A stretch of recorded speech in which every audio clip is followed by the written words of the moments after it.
সেই দিন ছিল রাখি পূর্ণিমা। এর জন্য দিদাকে বলেছিলাম বাড়ির পুজোটা তুমিই দাও। রাখি পূর্ণিমার জন্য দিদা গোপাল ঠাকুরের জন্য খুব সুন্দর সুন্দর আর প্রত্যেকটা ঠাকুরের জন্য কিন্তু রাখি কিনে এনেছিল। দিদা কিন্তু আমাদের বাড়িতে অনেক দিন ধরে এসেছে, তাই কিন্তু দিদা বাড়ির গোপালটাকে বুঝে দিতে পারছে না আর রাখিও বাঁধতে পারছিল না। এর জন্য কিন্তু দিদার মনটা ভীষণ খারাপ। এর জন্য দিদাকে বললাম আমাদের বাড়িতেও তো গোপাল আছে, তুমি রাখিটা কিন্তু গোপালকেই তুমিই পরিও। দিদা নিজের টাকা দিয়ে নিজে পছন্দ করে সব কিছু করে কিন্তু রাখি কিনে এনেছিল ঠাকুরের জন্যে। আর দেখো রাখিটাও পরিয়ে দিয়েছে আর বাড়ির পুজোটাও দিদাই দিয়ে দিয়েছে। আর পুজো শেষ না হতে হতেই দেখো সবাইকে প্রসাদ দিয়ে দিয়েছে। প্রথমেই কিন্তু আমাদের বাড়িতে কোনো পুজো হলে সেই প্রসাদটা সবার নামে ঘন্টুকেই আগে দেওয়া হয়। এবারেও তার কিন্তু অনর্থ হয়নি।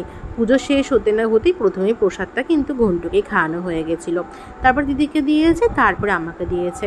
সেদিনকে জানো তো ছুটি আমাদের বাড়িতে ছিল না, কারণ ছুটিকে সেদিনকে সকালবেলা আমি রাস্তায় ছেড়ে দিয়েছিলাম। অবশ্যই বেলা কিন্তু ছুটি চলে এসেছিল। তারপরে ছুটিকে স্নান টান করিয়ে দিয়েছিলাম। তারপরে ছুটি বেশ টানা খানিকক্ষণ ঘুম দিয়েছিল। সেই ভিডিওগুলো কিন্তু আমি আর করিনি। সেদিনকে জানো তো আমি বেরিয়েছিলাম সবার সাথে ঝুলন দেখতে। আজকে জানো তো আমাদের বাড়িতে একজন এসেছে। কে এসেছে বলো তো, সেটা আস্তে আস্তে বলছি। আর দেখেছো আজকে আমি আর মা দুজনেই কিন্তু নতুন জামা পরে বেরিয়ে পড়েছি। আর আমি আজকে কিন্তু খুব সুন্দর করে রেডি হয়েছিলাম। আর এই জামাটাই মিশো থেকে নিয়েছিলাম।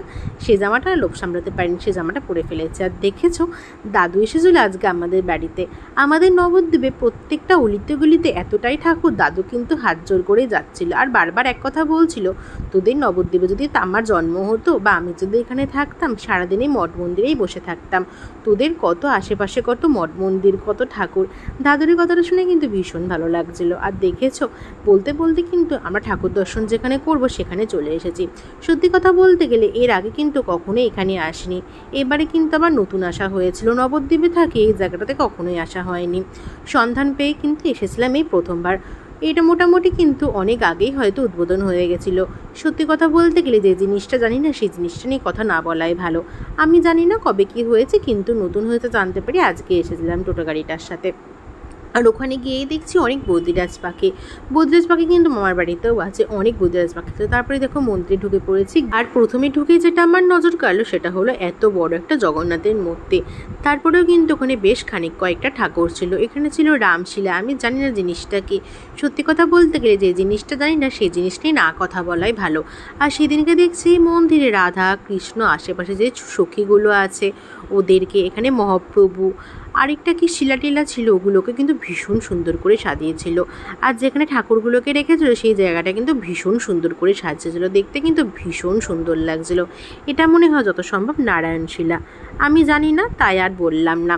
আর আজকে জানো তো ভীষণ গরম ছিল। অনেক সুন্দর করে সেজে গেছিলাম আর ঘামতে ঘামতে বাড়ি ফিরেছি। হাফ সাজগোজ কিন্তু রাস্তায় উঠে গেছে। আর দিদি জানো তো আমাকে খুব সুন্দর তিলক কেটে দিয়েছিল। এটা মুলতানি মাটি দিয়ে খুব সুন্দর করে তিলক কেটে দিয়েছিল। আর আজ যেহেতু নতুন জামা পরেছিলাম তাই একটুখানি ভালো করে নিজের ভিডিও করতে চাইছিলাম। সত্যি কথা বলতে গেলে ভিডিও আর কি করব, ঘেমেই অস্থির। আর ওইদিকে দেখছি বাড়ির সবাই কিন্তু মন্দিরটা ঘুরে ঘুরে দেখছে। দিদা দাদু কিন্তু সব থেকে ভীষণ মজা পেয়েছে। আর আজ সবার সাথে একটুখানি ভিডিও করার চেষ্টা করছি। একে বলে চুপ করে দাঁড়াতে ও নড়ে তো এ নড়ে, এই যে কোনো রকমভাবে ভিডিওটা করতে পেরেছি। তারপরে মন্দিরের আশেপাশে ঠাকুরগুলো দেখার পরও দেখলাম কি সুন্দর রাধারানী কৃষ্ণ সাজিয়েছে। মন্দিরটা কিন্তু অনেক সুন্দর। আশেপাশে কিন্তু অনেক ঠাকুর আছে, সেগুলো একটুখানি দেখছিলাম আর তোমাদের সঙ্গে ভিডিও করার চেষ্টা করছিলাম। আর দেখো ওখানে গিয়ে ভিডিও করছিলাম বলে ওখানে কিন্তু দিদা মা সবাই মিলে আমাকে বকা দিচ্ছিল, বললো এত পেছিয়ে যাচ্ছিস কেন, আমাদের সাথে সাথে চ। আমি তখন বললাম তুমি তো জানো আমি ভিডিও করি, তাহলে তোমরাই বা কেন আমাদের জন্য অপেক্ষা করছো? তোমরা তোমাদের মতো এগো, আমি ঠিক চলে যাব। আমি তো আর ছোটো না। আমার কথা শুনে দেখছি ওরা সামনের দিকে গুটি গুটি পায় এগোলো।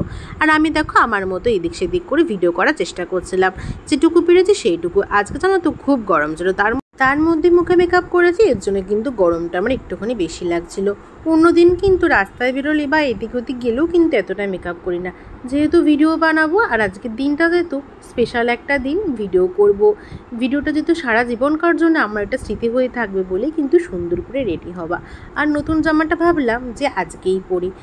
নতুন জামাটা কেন পরেছি সেটাও মনে থাকবে, আর জামাটা ভাঙাও হয়ে যাবে। এর জন্য কিন্তু নতুন জামাটা পরেছি। দেখেছো কথা বলতে বলতে আমি ভিডিও করতে করতে দেখছি দিদা মা আর হলো দাদু অনেকটা এগিয়ে গেছে। তারপরে কিন্তু আশেপাশে আরও কয়েকটা মন্দির মঠে গেছিলাম, সেগুলোতে আর ভিডিও করিনি। সত্যি কথা বলতে গেলে কয়েকদিন ধরে না ভিডিও ছাড়াই হচ্ছে না। আমার ফোনে ভিডিও জমে রয়েছে, এবার না আমার ফোনটা খারাপ হয়ে যায়, এর জন্যে কিন্তু একটু একটু করে ভিডিও করেছিলাম। তারপরে চলে গেছিলাম মহাপ্রভু বাড়িতে। ওখানে গিয়ে দেখছি মহাপ্রভুকে কিন্তু খুব সুন্দর করে সাজিয়েছে। তারপরে কিন্তু ওখান থেকে সোজা করে চলে গেছিলাম সমাজ বাড়িতে। সমাজ মন্দিরেও কিন্তু খুব সুন্দর করে ঝুলন সাজিয়েছে। আর আমরা যখন গেছিলাম তখন কিন্তু মহাপ্রভু বাড়ি সন্ধ্যা যে আরতিটা হয় নাম কীর্তনটা, সেটা কিন্তু শেষ হয়ে গেছিলো। সেটা কিন্তু দাদুকে দেখানোর ভীষণ ইচ্ছে ছিল, সেটা কিন্তু দাদুকে দেখা হয়নি।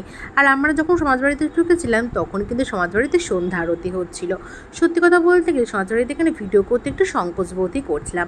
প্রথমে না ভিডিও করতে চাইছিলাম না, কারণ না ওখানে লেখা ছিল ভিডিও করা সম্পূর্ণ নিষিদ্ধ। আমি ভাবছিলাম যদি ভিডিও করি সবাই যদি বকা দেয়, এর জন্য কিন্তু প্রথমে ব্যাগ থেকে ফোনটা বার করতেই চাইছিলাম না। পরে যখন দেখলাম আশেপাশে সবাই ভিডিও করছে তখন আমি নিজেও একটুখানি ভিডিও করলাম আর তোমাদের সঙ্গে একটু শেয়ার করলাম। মন্দিরটা কিন্তু ভীষণ সুন্দর করে সাজিয়েছিল আজকে ঝুলন যাত্রার জোরে। আর তখন সন্ধ্যারতি হচ্ছিলো বলে কিন্তু মন্দিরে মোটামুটি ভালোই ভিড় ছিল। আমি যেইটুকু পেরেছি সেইটুকু তোমাদের সঙ্গে শেয়ার করেছি। আর আজ জানো তো কেন যেন নিজের খুব গরম লাগছিলো, হয়তো নতুন জামাটা পরে গেছি আর নয়তো মুখে হয়তো মেকআপ করে গেছি, এর জন্যে তবুও না চেষ্টা করেছি ভিডিও করার। তারপরে না ওইখান থেকে সোজা চলে গেছিলাম চায়ের দোকানে। আজকে সত্যি কথা বলতে গেলে সেই 6টার সময় বেরিয়েছি, তখন কিন্তু ঘড়ির কাঁটায় ওই 7টা সাড়ে 8টার মতো বাজে। তখনও কিন্তু কারো চা খাওয়া হয়নি। আর সন্ধ্যাবেলা হলে কিন্তু মনটা একটু চা চা করে, কেন কি জানি আমার তো করে। সবাই কিন্তু তখন বলছিল চা খাবে, আর আমি না বিস্কুট একদমই খেতে চাইছিলাম না, কারণ আমার খুব গরম লাগছিলো, এর জন্যে সবাই খাচ্ছিল আর আমাকেও জোর করছিল খালি পেটে চা না খাওয়ার জন্যে। প্রথম কথা বলছিলাম যে চায়ের দোকানে চাটা কেমন করবে। অনেস্টলি বলবো চাটা কিন্তু ভীষণ ভালো খেতে ছিল। আমি কিন্তু অন্য একটা জায়গা থেকে খাবো বলছিলাম, যিনি আমাদের টোটো গাড়ি করে নিয়ে যেত তিনি কিন্তু সাজেস্ট করলো এখান থেকে চা খাওয়ার জন্যে। আর চাটা কিন্তু ভীষণ ভালো ছিল খেতে। বিস্কুটটা কিন্তু অবশ্য আমি খাইনি, 3জনকে ভেঙে ভাগ করে দিয়ে দিয়েছিলাম। আর তারপরে গেছিলাম এই মন্দিরটাতে ঝুলন দেখতে। এই মন্দিরটা কিন্তু খুব সুন্দর করে সাজিয়েছিল আর ডেকোরেশনটা কিন্তু আরও সুন্দর করেছিল। আর মন্দিরে কিন্তু মোটামুটি ভালোই ভিড় ছিল। আজই কেন কি জানি বারবার করে ভিডিও করতে গিয়ে আমার নিজের সংকোচ বোধ হচ্ছিল যদি কেউ বকা দেয়, এর জন্যে। এই মন্দিরেও লেখা ছিল ভিডিও করা সম্পূর্ণ নিষিদ্ধ। আমি কিন্তু প্রথমে ভিডিও করতে চাইছিলাম না। আশেপাশে দেখছিলাম সবাই কী করছে, সবাই গিয়ে দেখছে ভিডিও করছে। এই যে দেখো যিনি পুজো করেন তিনিও কিন্তু ভিডিও করছিল। তেনাকে দেখে কিন্তু অনেকটা সাহস পেলাম আর নিজেও একটু ভিডিও করলাম তোমাদের সাথে শেয়ার করবো বলে। তারপরে দেখো বাড়ি চলে এসেছি আর তখন কিন্তু ঘড়ির কাঁটায় ওই 9টা সাড়ে 9টা মতো বাজে। দাদু কিন্তু কাল সকাল হলেই চলে যাবে, এর জন্য কিন্তু মনটা ভীষণ খারাপ। আর দেখো রাখি পূর্ণিমার কিন্তু নির্দিষ্ট সময় যেটা থাকে সেটা কিন্তু পার হয়ে গেছে। কি করব বলো, দাদু তো দেরি করে এসেছে, দাদুকে কিন্তু রাখি পরানোর এখন সময় পেয়েছি। দাদু কিন্তু আমাদের বাড়িতে আসতে আসতে সে 4টে বাজিয়ে দিয়েছে। তারপরে ভাত টাত খেয়েছি, একটুখানি রেস্ট নিয়েছে। তখন আর দাদুকে আর বিরক্ত করিনি। এত রোদ গরমের মধ্যে আমাদের বাড়িতে এসে যেতে তারপরে একটুখানি শুয়ে টুয়ে রেস্ট নিয়েছে একদম। দেখো তখন ঘড়ির কাঁটায় 9:30 বাজে, তখন কিন্তু রাখিটা পরিয়েছিলাম। আর তারপরে দেখো প্রথমেই কিন্তু দিদি পরিয়ে দিয়েছিল, তারপরে কিন্তু আমি পরিয়েছি। যখন থেকে রাস্তা থেকে এসে তখন কিন্তু ঘন্টু শোকাশোকি করছে। দেখ ভিডিওটা অনেক বড় হয়ে যাচ্ছে, এখানে